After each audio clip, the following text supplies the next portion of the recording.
और हाथी के शरीर के अवैवर हो गया तो हाथी का ये हमने से कहा कि मेरा शरीर निर्बल सा होता जा रहा है, आप इसकी सहायता करो।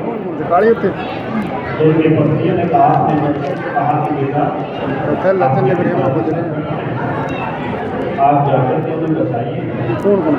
जैसे ही पुत्र जाते हैं बचाने के लिए तो 2-4-5 दिन वो पीछते हैं, परंतु पिताजी जो बाहर नहीं गुजरते तो फिर करके निकल जाते हैं। अब जैसे ही पत्नियों का नंबर आया, पत्नियों ने भी 1-2 दिन को खींचने की कोशिश की, परंतु वो नहीं खींच पाए। जब गजराज ने सोचा उसका कोई नहीं होता, उसका फर्क का परिणाम इसलिए गजराज ने क्या किया, गजराज किसी परमात्मा का नाम नहीं जानता था, क्योंकि गजराज पढ़ाई लिखा नहीं था।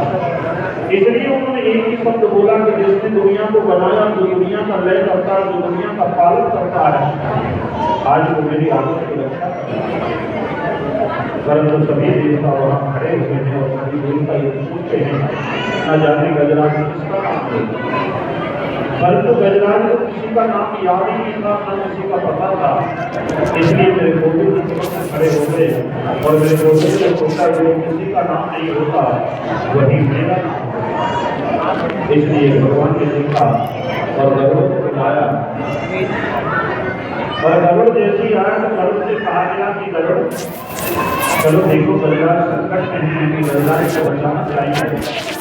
तो गरुड़ ने कहा कि महाराज अभी 2 वक्त लगेगा कि मेरा काम है, मैं काम को कर रहा हूँ, जैसे ही मेरा काम हो जाएगा तो मैं आपके साथ चल पड़ूंगा।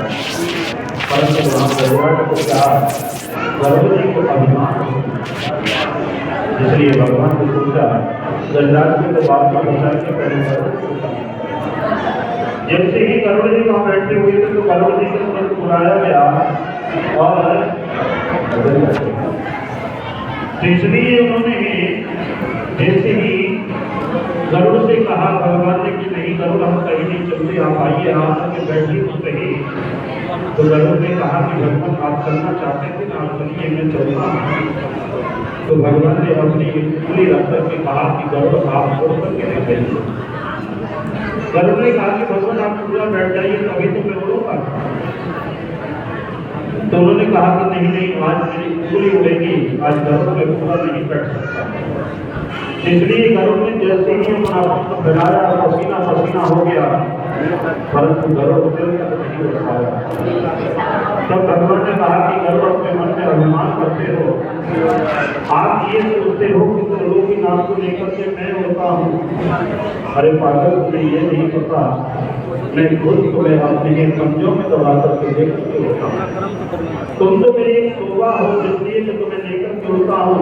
तो भगवान ने वहां गरुड़ को विसार दिया था और जाकर के गजराज को बचा दिया। अब गजराज को जैसे ही बचाया तो देहाती ही गर्दन को भगवान ने चक्र से काट दिया। भगवान ने गजराज से पूछा कि कहो गजराज, अब आप यही संसार में रहना चाहते हो या मेरे साथ? इसलिए गजराज ने कहा कि महाराज कोई माला जाप करता है, कोई भजन करता है, कोई पाठ पूजा करता है, परंतु अंत समय जब आता है तो जीव टूट जाती है, अमृत हो जाती है, कोई नाम नहीं दे पाता। और